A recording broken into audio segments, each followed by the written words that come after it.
Salutations, chers amis.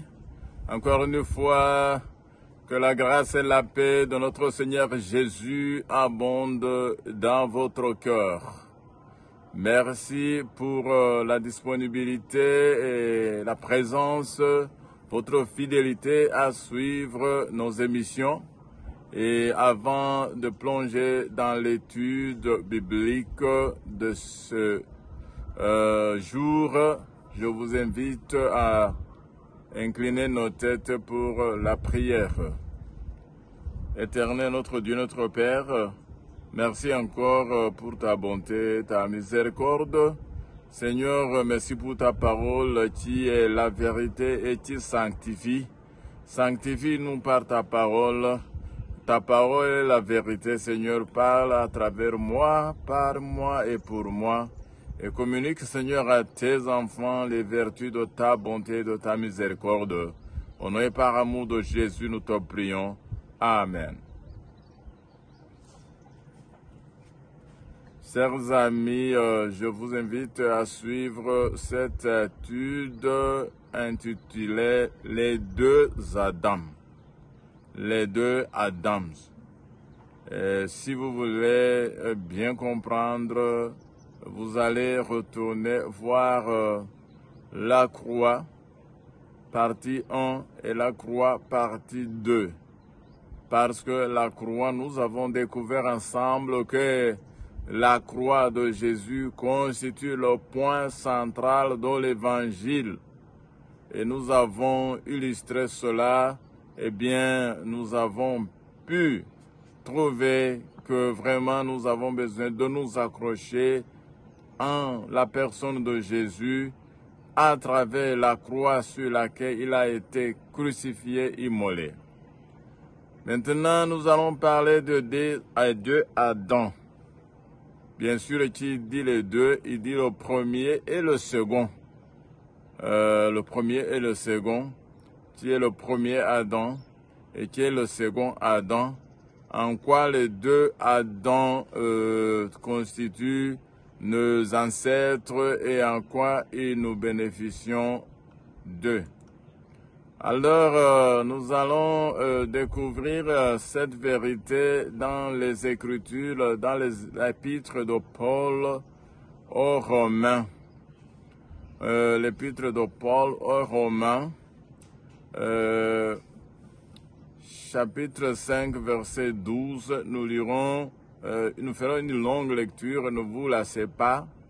Nous lirons du verset 12 au verset 21 pour comprendre cette analogie des deux Adams. Nous lisons, verset 12. C'est pourquoi, comme par un seul homme, le péché est entré dans le monde, et par le péché, la mort.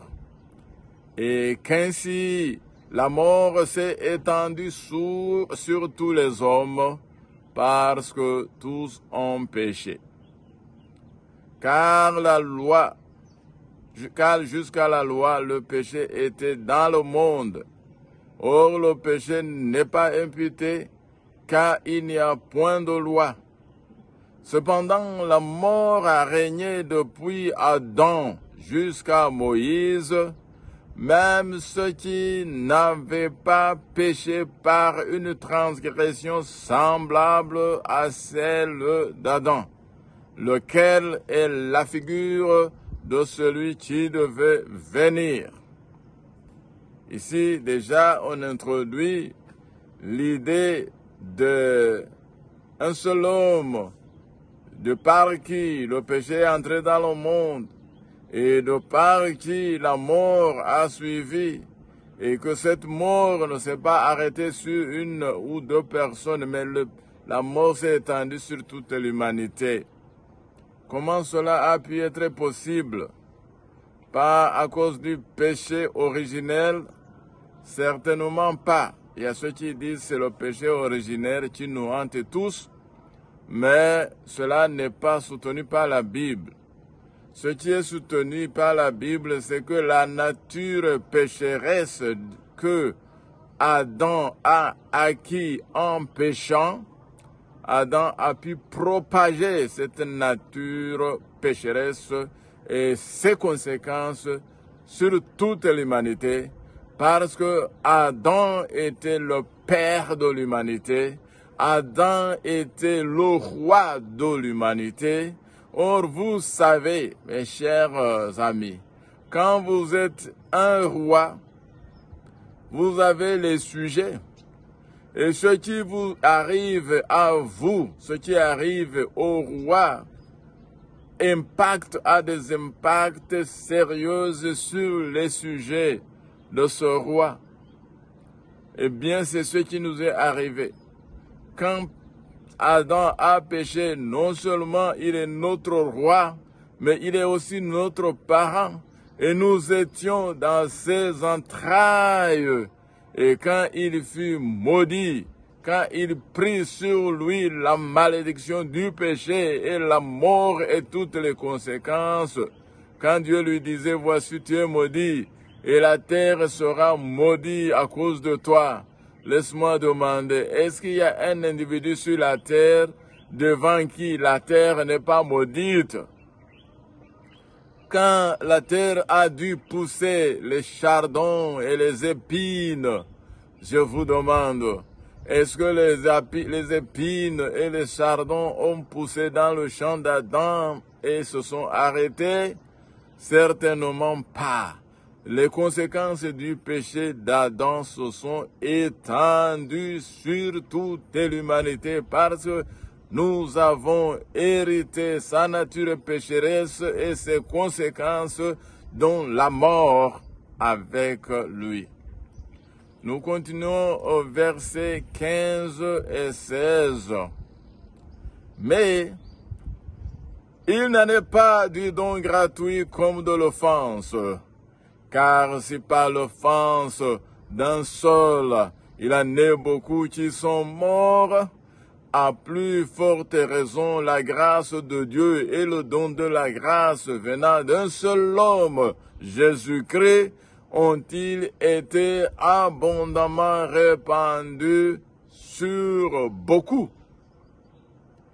Et il n'en est pas du don comme de ce qui est arrivé par un seul qui a péché, car c'est après une seule offense que le jugement est devenu condamnation, tandis que le don gratuit devient justification après plusieurs offenses. Mes chers amis, nous avons ici la bonne nouvelle. Continuons au verset 17 à 18. Ça continue avec le même raisonnement. Vous savez, Paul, l'apôtre Paul, c'est vraiment l'apôtre qui a compris l'évangile et qui a pu l'expliquer. Donc, lisons Romains 5, verset 17, et nous continuons aussi au verset 18. Si par l'offense d'un seul, la mort a régné par lui seul, à plus forte raison ceux qui reçoivent l'abondance de la grâce et du don de la justice régneront-ils dans la vie par Jésus-Christ, lui seul. Et verset 18, ainsi donc, comme par une seule offense, la condamnation a atteint tous les hommes, de même par un seul acte de justice, la justification qui donne la vie s'étend sur tous les hommes. Continuons au verset 19, 20 et 21 et nous allons un peu faire marquer une pause dans notre lecture et expliquer les faits. Car comme par la désobéissance d'un seul homme, beaucoup ont été rendus pécheurs. De même, par l'obéissance d'un seul, beaucoup seront rendus justes. Or, la loi est intervenue pour que l'offense abondât, mais là où le péché a abondé, la grâce a surabondé. Afin que, comme le péché a régné par la mort, Ainsi la grâce régna par la justice pour la vie éternelle par Jésus-Christ notre Seigneur. Mes chers amis qui m'écoutez, quand Adam a succombé à la tentation et a péché, il a entraîné avec lui toute l'humanité entière. Il a entraîné avec lui la terre entière. Il a attiré la malédiction sur tout ce qui se trouve. Parce que quand il est créé, Dieu lui avait donné la domination. Il dit, vous dominerez sur les poissons de la mer, sur les animaux sur la terre et sur les oiseaux dans le ciel. Donc la domination de Adam et sa postérité qui nous sommes s'étendait sur tout. Mais une chose s'est passée. Adam comme roi a été conquis. Adam comme roi a été pris par un autre ennemi, par un tyran, et il a été réduit à la captivité. Il a été il est réduit à la servitude du maître, du roi, du monarque qu'il a conquis. Et ce monarque n'est autre que Satan. Et quand Satan a pris position sur la terre et qu'il a pris tous les sujets de Adam, alors il nous a réduits dans l'esclavage du péché. Et là, le péché qui, bien sûr, est la désobéissance et la transgression de la loi, et le péché qui mène certainement à la mort éternelle. Voici combien les conséquences du péché de Adam sont graves. Vous pouvez me demander pourquoi il n'est pas fait mention de Ève dans ces Écritures, mais on mentionne Adam. Alors que nous savons que c'est Ève d'abord qui a été séduite, et par la suite elle est partie séduire son mari Adam. Mais comment maintenant toute la responsabilité est rejetée sur Adam et non sur Ève? D'abord, Adam et Ève font une seule chair. Ils étaient une. Cependant, Adam occupe une position plus responsable, plus déterminante, parce que c'est à Adam que la royauté avait été donnée, mes chers amis. Et c'est à Adam que l'ordre de régner sur toute la terre a été donné. C'était lui le représentant, le vice-gérant de Dieu sur toute la création. Et quand il a décidé de désobéir, parce que Adam a désobéi sciemment, vous savez, le serpent avait séduit par ses subtilités Ève. Et puis Ève est devenue une alliée du serpent, devenue une alliée du diable. Elle est partie séduire Adam. Adam avait un choix à faire. Rester fidèle aux instructions divines, avec le risque même de perdre Ève qui venait de désobéir. Donc, quand Adam a décidé de désobéir, il savait ce qu'il faisait parce qu'il avait été formellement averti que quand il péchera, s'il désobéira, la mort allait suivre. Et Adam regardant Ève, qui était devenue l'allié de l'ennemi juré de Dieu, et Adam avait cette possibilité, ce choix de dire non, Ève, tu as désobéi, je ne vais pas te suivre. Mais Adam sciemment consentit à pécher avec Ève pour rester allié avec Ève et par voie de conséquence être l'allié du diable, de l'ennemi de Dieu.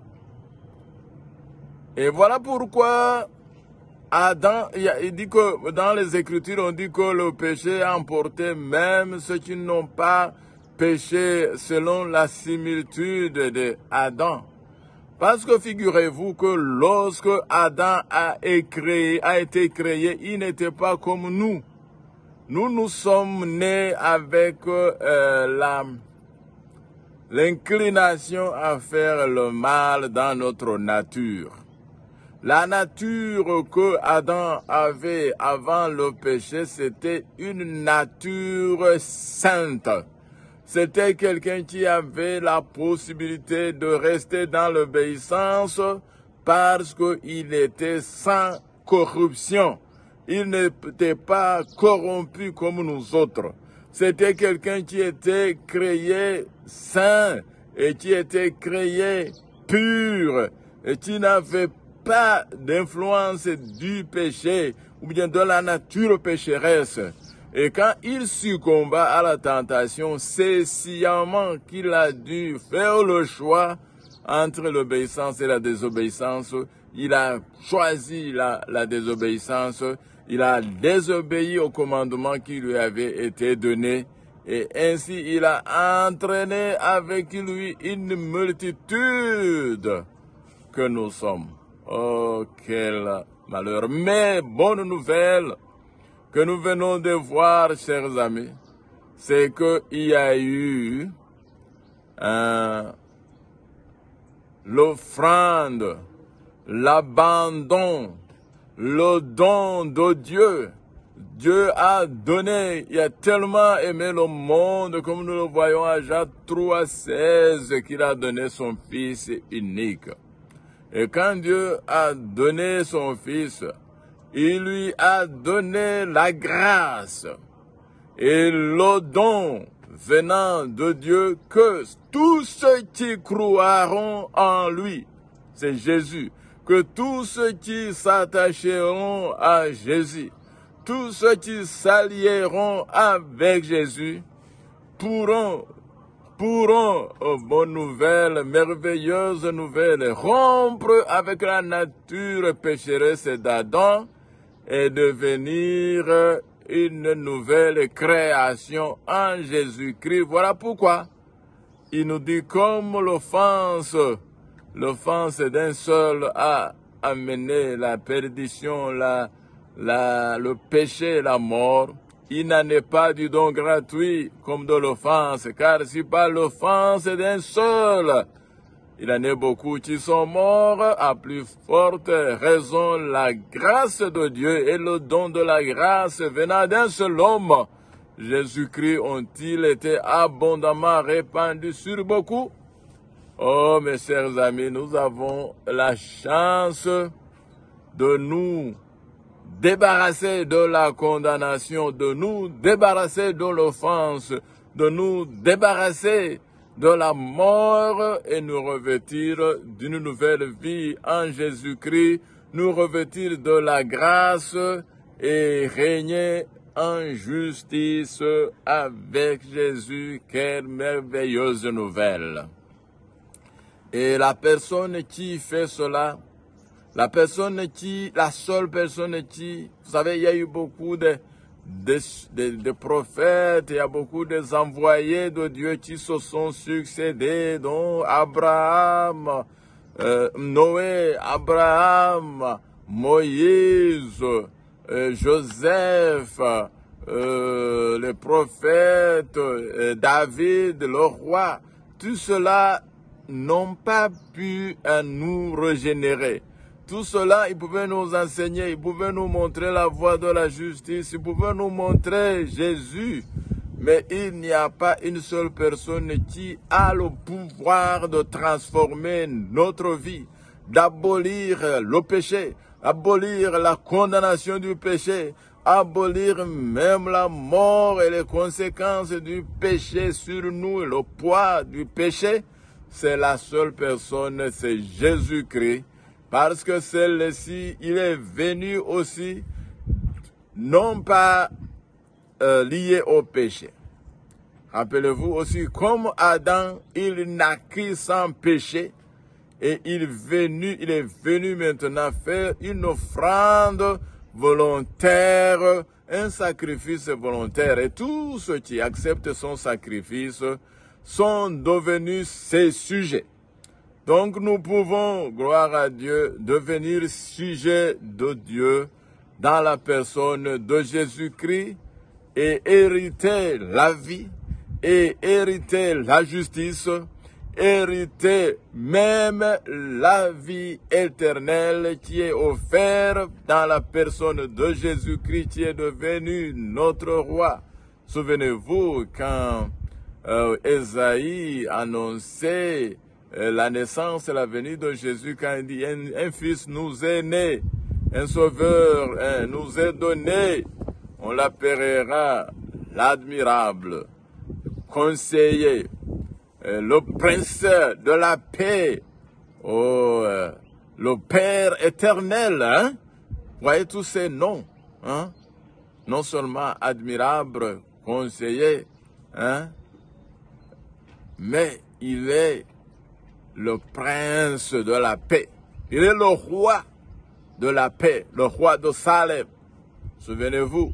Et il est aussi le Père éternel. Donc, il prend pratiquement le même rôle par la foi ici. Mais maintenant, ce n'est pas par l'héritage, ce n'est pas par la naissance, ce n'est pas de facto que nous devenons enfants de Jésus, mais c'est par la foi que nous devenons enfants de Dieu. Quand nous confessons Jésus comme notre Père, notre Prince, notre justice, que quand nous donnons notre vie sciemment, celui-ci a le pouvoir de nous racheter, de nous arracher à tout ce que Adam avait fait traîner sur nous.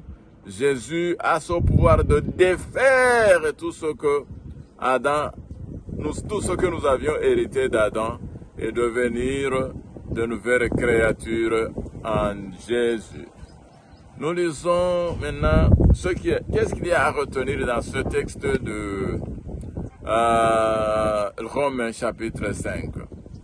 Nous allons retenir 5 éléments et prêtez bien attention.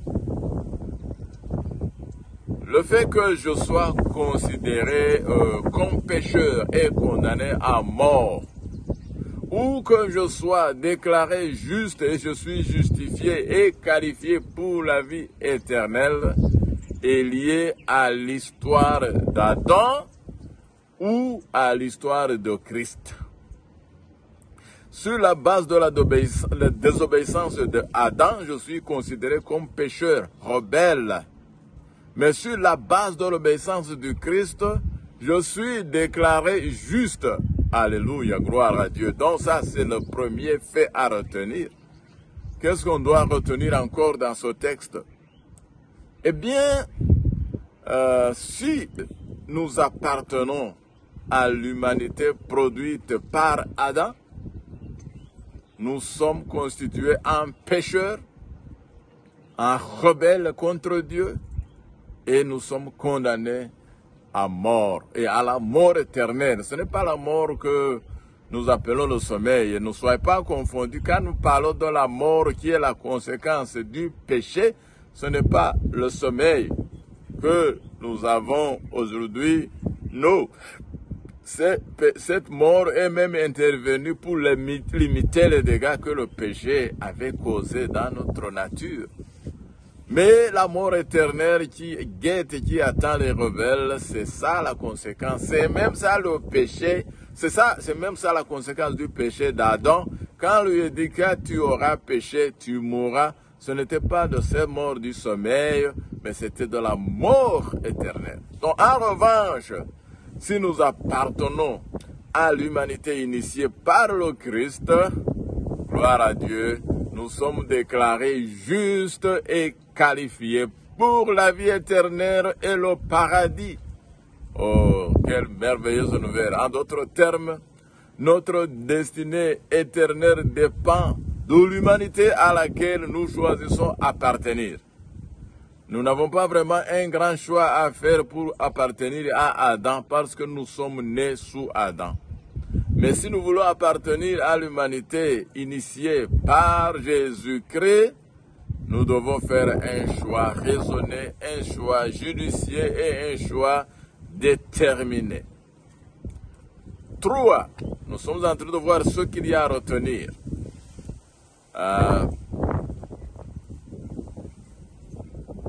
Tous les hommes, de par la création, sont en Adam. Nous sommes tous en Adam. C'est la situation désespérée que nous héritons et dans laquelle nous nous trouvons dès la naissance. Dès qu'un enfant est né, quand il pousse les cris, quand il sort du sein maternel, il est déjà voué au péché. Il est déjà voué à la mort, malheureusement. Mais, et d'ailleurs, c'est pourquoi nous sommes par nature des enfants de colère. Selon Éphésiens 2, verset 3. Mais la bonne nouvelle, c'est quand Jésus-Christ, Dieu a donné à l'humanité une nouvelle identité et une nouvelle histoire. Alléluia. Mes chers amis, nous avons une nouvelle identité, une nouvelle histoire à la personne de Jésus. C'est le don suprême à l'humanité. Et par conséquent, celui qui croit au Christ et qui est baptisé en lui sera sauvé. Amen. Comme on dit en Marc, celui qui croira, qui sera baptisé sera sauvé. Marc 16, 16. En d'autres termes, notre position subjective en Christ est fondée sur la foi. Ici, pour appartenir à Adam, tu n'as pas besoin d'exercer la foi. De facto, tu es né déjà à Adam. Mais pour appartenir à Jésus, il faut exercer la foi qui est la main qui saisit les promesses de Dieu. Ce que Dieu a fait pour toute la race humaine en Christ, ça veut dire la délivrance du péché et de la mort, cette mort remplacée par la justice et la vie éternelle, tout cela est donné comme un don gratuit. Oh, c'est quelque chose que nous ne méritons pas naturellement, mais c'est pourquoi ce don est appelé grâce ou bien faveur non méritée. Ce don, pour être expérimenté, doit être reçu et rendu effectif par la foi et la foi seule. Ce n'est pas en pratiquant les commandements que nous allons recevoir ce don, non, excusez, mais c'est par la foi et la foi seule. 4e leçon à retenir de ce texte si riche de Romains chapitre 5. Adam et le Christ, Jésus, dont le premier Adam et le second Adam, appartiennent à des camps opposés qui ne peuvent être réconciliés. Adam est assimilé au péché et à la mort. Le Christ est assimilé à la justice et à la vie. Donc par conséquent, il est impossible pour quiconque d'appartenir aux deux camps. Tu ne peux pas appartenir en même temps à Adam et en même temps à Christ. Bien sûr que par nature, même si nous appartenons à Adam, nous pouvons renoncer à cette nature déchue, pécheresse, désobéissante et affirmer notre appartenance à la personne de Jésus et accepter le Christ par la foi signifie et implique que nous renonçons totalement à notre position en Adam et que maintenant nous devenons une nouvelle créature, comme il est dit en 2 Corinthiens chapitre 5 verset 17. Si quelqu'un est en Jésus, il est devenu une nouvelle créature. Les choses anciennes sont passées, ça veut dire le fait toutes les conséquences adamiques de la révolte, de la rébellion, de la désobéissance d'Adam, tout, la mort, tout est enlevé, ça passe. Par la foi, nous devenons une nouvelle personne, nous avons une nouvelle position. Et cette position en la personne de Jésus-Christ nous garantit l'accès au royaume et à la vie éternelle et à la vie au paradis, à la sanctification, aux merveilleuses et abondantes grâces. Ce qu'il y a à retenir, point 5, et dernier point ici que nous allons souligner, c'est que compte tenu de ce qui précède, la race humaine peut être divisée dans 2 groupes ou dans 2 camps aussi. Il n'y a pas 3 camps, il n'y a pas 4 camps, il n'y a pas 1 camp et demi, il y a 2 camps. Il y a la race adamique, composée de nombreuses nations, tribus et langues de pécheurs. Il y a aussi la race des croyants qui sont tous en Jésus-Christ.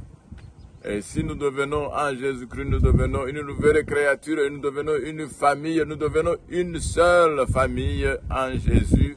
Et nous sommes, vous au contraire, vous êtes un peuple élu, une race loyale, une nation sainte, acquis pour annoncer les vertus de celui qui nous a appelés des ténèbres jusqu'à son admirable lumière, comme le dit 1 Pierre chapitre 2, verset 9.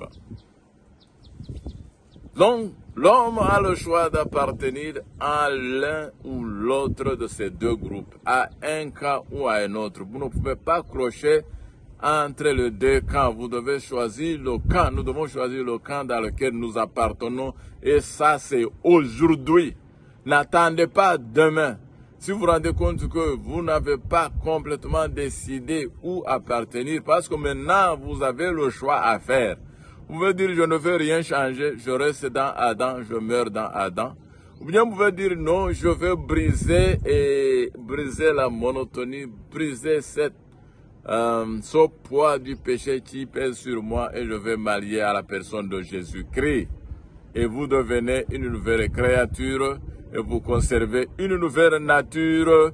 Et par la foi, nous devenons unis au Jésus pour recevoir les bénéfices de sa justice dont la vie est éternelle. Lisons avant de finir une autre analogie que l'on trouve en 1 Corinthiens chapitre 15, versets 21 à 23, et nous lirons ensuite versets 45 jusqu'à 49. Car puisque la mort est venue par un homme, c'est aussi par un homme qu'est venue la résurrection des morts. Et comme tous meurent en Adam, de même aussi tous revivront en Christ. Verset 23. Mais chacun en son rang. Christ comme prémisse, puis ceux qui appartiennent à Christ lors de son avènement. Et si nous lisons le verset 45 jusqu'à 49, nous conclurons le raisonnement ainsi. C'est pourquoi il est écrit, le premier homme, Adam, devint une âme vivante. Le dernier, Adam, est devenu un esprit vivifiant. L'autre est vivante avec tout ce qui vient de lui, mais celui-ci, le deuxième, le second, il est vivifiant. Verset 46. Mais ce qui est spirituel n'est pas le premier, c'est ce qui est animal. Et ce qui est spirituel vient ensuite. Le premier homme tiré de la terre est terrestre. Le second homme est du ciel. Tel est terrestre, tels sont aussi les terrestres. Tel est le céleste, tels sont aussi les célestes. Et de même que nous avons porté l'image du terrestre, nous porterons aussi l'image du céleste. Mes chers amis, sans aller dans trop de détails, Il y a la résurrection de la vie qui vient avec Jésus, à la foi avec Jésus. Si nous croyons en Jésus, si nous héritons la vie de Jésus, alors quand il va revenir dans sa gloire, il va appeler tous les morts en Christ, et les morts en Christ ressusciteront pour hériter la vie éternelle promise, pour hériter le paradis promis, et ces derniers seront rachetés pour toujours, et je souhaite que moi et toi, nous soyons dans ce camp de ceux qui sont ressuscités et appartiennent à Jésus pour toujours.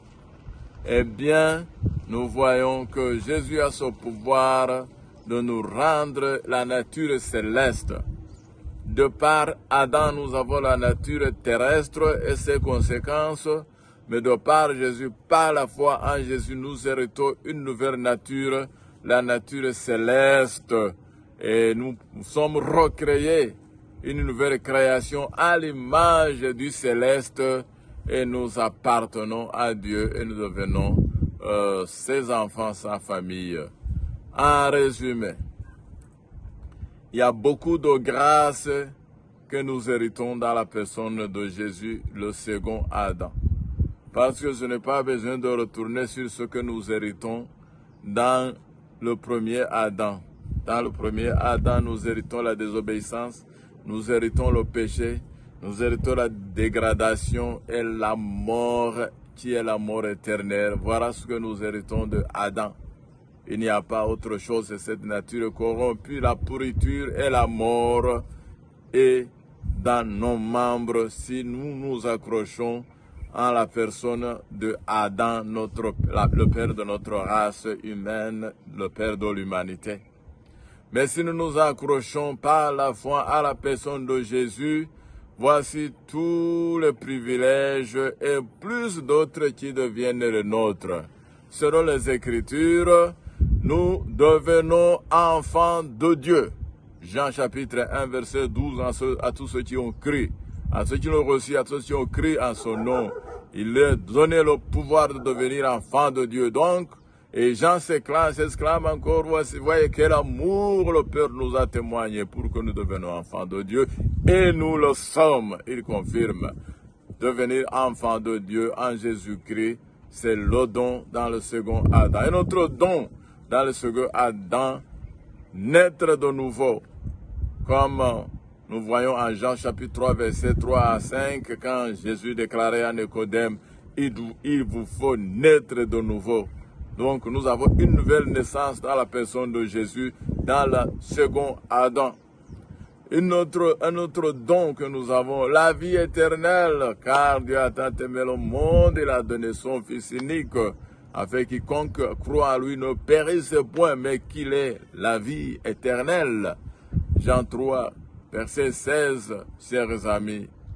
Et aussi, 4, nous devenons une nouvelle créature. Si quelqu'un est en Christ, une nouvelle créature. 2 Corinthiens chapitre 5, verset 17. Les anciennes choses, les choses anciennes sont passées, voici tout est devenu nouveau, ô merveilleuse grâce de Dieu. Eh bien, aussi, nous avons, selon Romains chapitre 5, verset 1, la justification et la paix avec Dieu. Non seulement nous sommes justifiés, mais nous avons aussi la paix avec Dieu. Eh bien, 2 Pierre chapitre 1, verset 4 confirme que nous devenons participants de la nature divine. Point 7, selon Ephésiens chapitre 1, verset 11, nous devenons héritiers de la promesse de Dieu. Eh bien, en fin de compte, nous avons la résurrection à la vie et à la vie éternelle, comme nous venons de voir en 1 Corinthiens. Chers amis, nous avons tout un choix à faire. Aujourd'hui, je t'invite à choisir à qui appartenir. À quel Adam tu appartiendras à partir d'aujourd'hui. Nous tous, nous sommes nés, nous avons grandi en appartenant au premier Adam, l'Adam qui est déchu, là-dedans qui est voué, là-dedans où tu nous donnes, tu nous cèdes à la mort éternelle si nous ne nous repentons pas. Mais nous avons un choix délibéré à faire, à rester dans la condamnation du péché, ou alors à nous dépouiller du péché, nous dépouiller de la vieille nature et nous revêtir d'une nouvelle nature en la personne de Jésus, et nous devenons les enfants de Dieu, nous devenons les héritiers de Dieu et les co-héritiers avec Jésus-Christ, et nous devenons des nouvelles créatures, et nous sommes justifiés, nous vivons en paix avec Dieu. Et nous avons une nature, une seconde nature, une nature divine. Et voici, la résurrection à la vie et la vie éternelle nous attend. Mes chers amis qui m'écoutez, je vous recommande, je vous supplie, choisissez la vie éternelle en Jésus. Choisissez d'appartenir à Jésus par la foi et vivez en Jésus. Et ainsi vous serez des enfants de Dieu et héritiers au royaume céleste. Telle est ma prière et mon souhait pour tous ceux qui m'écoutent aujourd'hui. Au nom de Jésus. Amen.